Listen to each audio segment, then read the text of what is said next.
Пескара, седиште на истоимената провинција во срцето на Италија.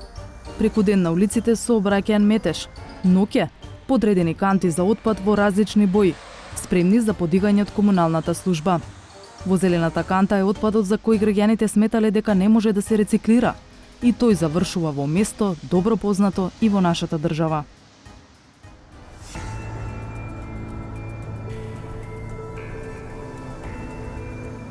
Ова е фирмата Деко која доскоро извезуваше РДФ отпад и за потребите на цементарница Усие во Скопје.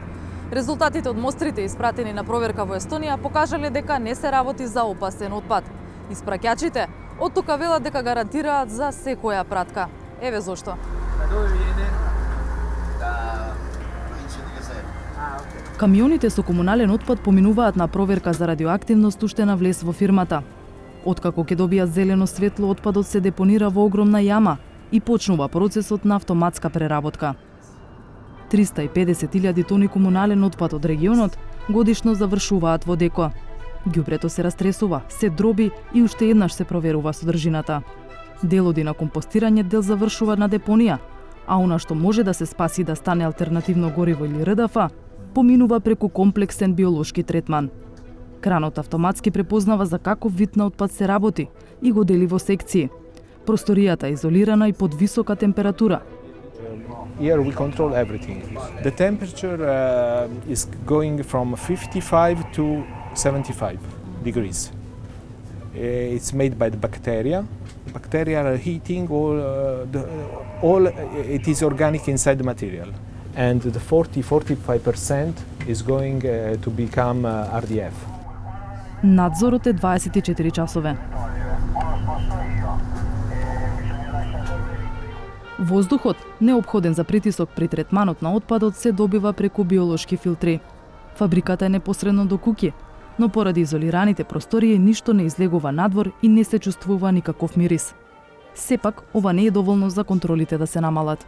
So they're controlling us very deeply, and it's a national authority with a local office, and also the authorities, the region is controlling us, is controlling all the permission every day, I would say, and we got also control from the environmental police.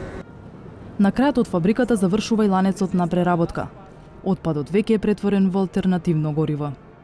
So this is the last part of the process. The RDF has been cut in little pieces. See, it's plastic. This is pure plastic, and some paper and textiles inside, without any organic fraction. It's not smelling. It's not dangerous. This is the material. Финалниот производ е во форма на бала и е цврсто обвиткан.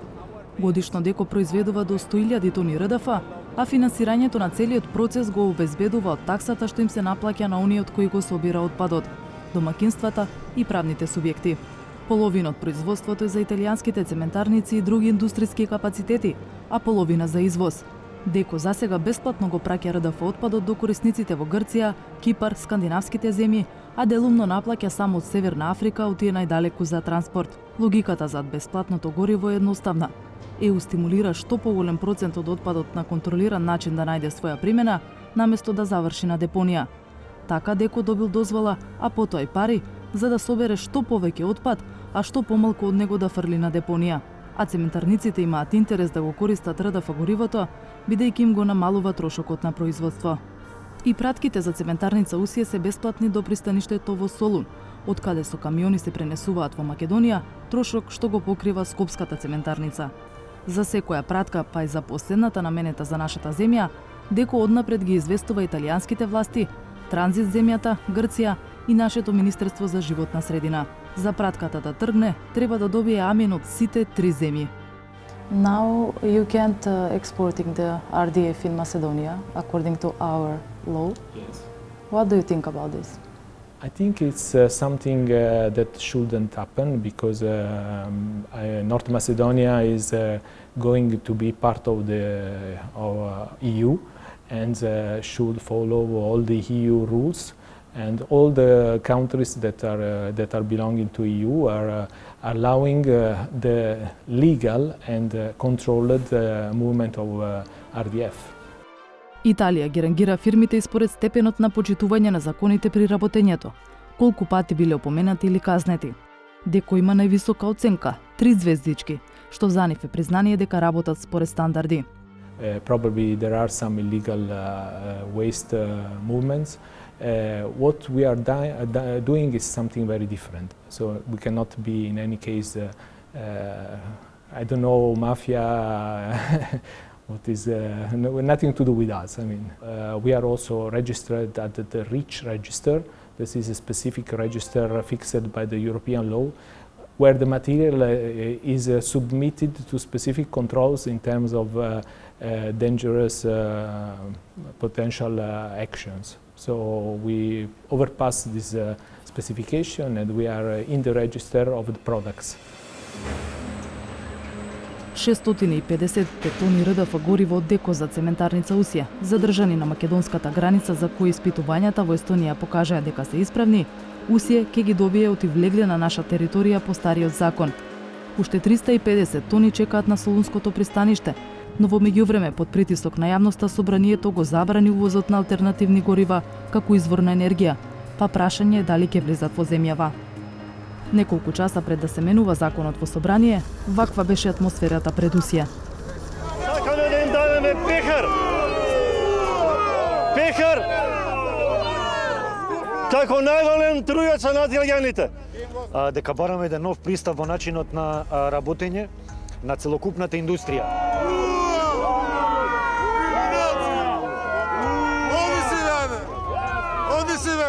Ние сме компанија која практично го помина целиот тој пат и потроши повеќе од 70 милиона евра за да успее да ја добие таа интегрирана дозвола. Компанија која што вие не ме оставате да кажам, бе господине. Па не оставате да кажеме. Кај да го мериме, бе господине? Во цементот нема олово и цинк. Па нема гуми изгорени. Нема гуми изгорени.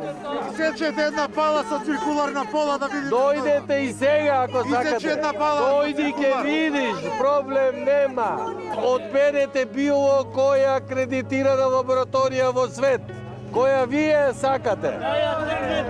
Вие сакате, донесете тука на сите наши испостни места ке поставите вие мерни инструменти и тогаш ке зборуваме.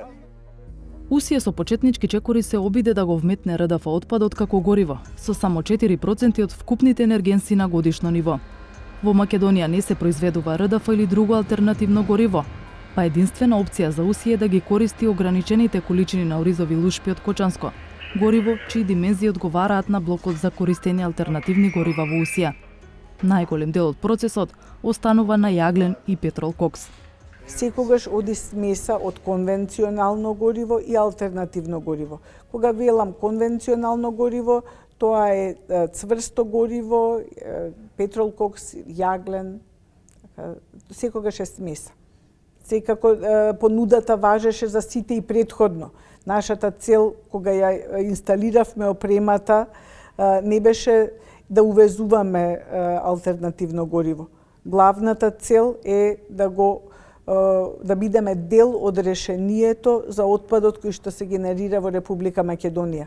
А додека не се обезбеди RDF во Република Македонија, ова беше можност да се проба и да се користи веќе припремено гориво. И покрај тоа што најголем дел од производството на цемент се одвива со употреба на јаглен и петрол кокс како горива, од Усија тврдат дека загадувањето го одржуваат во рамките на дозволеното. Системот е така дизајниран да дава минутна вредност, дава последна получасовна вредност и дава тренд. Колегите кога ќе видат дека постои тренд на растење, превземаат соодветни мерки и за среќа не сме многу одамна, значи јас 9 години работам во цементарница Усија, не се случило да имаме надминување на среднодневна вредност. Нивото на загадување го контролираат сами.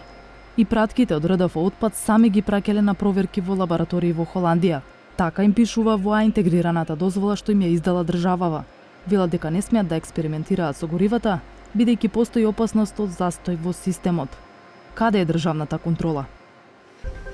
Дали сте задоволни од работата на државниот инспекторат со оглед на тоа дека градоначалникот во неколку прилики кажа дека ништо не работи? I don't think it's important whether I am satisfied. I think it's whether the citizens are satisfied with А it. мислите дека се граѓаните се доволни? Do you think that the citizens are satisfied? We'll listen to them. Инспекторатот за животна средина е постојано на тапет и постојано првото оправдување е дека кубури со кадар. Државата досега никогаш не се посомневала во пратка со РДФ отпад и не земала мустри за испитување, освен последниот пат и тоа под притисок на јавноста по аферата со опасен отпад во Бугарија. Нашиот инспекторат им верува на документите и контролите од други земји, оти нема како поинаку. Тој отпад содржи, значи, третиран, селектиран комунален отпад. Значи, тоа подразбира пластика, подразбира гума, подразбира Како сте текстил. сигурни кога немате акредитирана метода за да го проверите тоа? Значи, тие што го извезуваат и усие, да, имаат услови поставено за составот на РДФ-от. Разбирам, Значи, но како сме сигурни како држава? Тие, значи, кога го испрачуваат, гарантираат дека е извршена, значи, анализа на тој РДФ отпад и по тие карактеристики тој се извезува. Ова е единствената државна лабораторија во рамките на Министерството за животна средина, сместена во кругот на Скопска железара, која е приспособена за испитувања, но само на почва, вода и воздух. Овде велат дека постепено се екипираат со опрема, но контролата, конкретно на РДФ, уште долго ќе остане недостижна цел за државата. Веќе е објавен тендер за избор на фирма консултант кои што треба да не водат низ процесот на акредитацијата. До сега правевме подготовки околу тоа и значи во однос на подготовките сега купивме уште 2 нови инструменти кои што допрва ќе треба да ги вклучиме и кои што ќе придонесат за акредитацијата и за добивањето на сертификатот 17 ISO 17025 за акредитирана лабораторија. Ние никогаш не сме испитувале отпад и оваа лабораторија не е формирана за тоа, што отпадот, тој РДФ отпадот, спаѓа во една друга категорија на испитувања, затоа што тоа всушност е гориво. Кога државата не може да воспостави контрола, а јавноста нема доверба во пратките од надвор, најлесното решение е да се забрани увоз на алтернативни горива. Ако земјава сака во ЕУ, забраната ќе биде привремена, зашто производството и користењето на РДФ горивото веќе 3 децении е стандард во Унијата. Значи законот повторно ќе се менува. Само прашање е кога.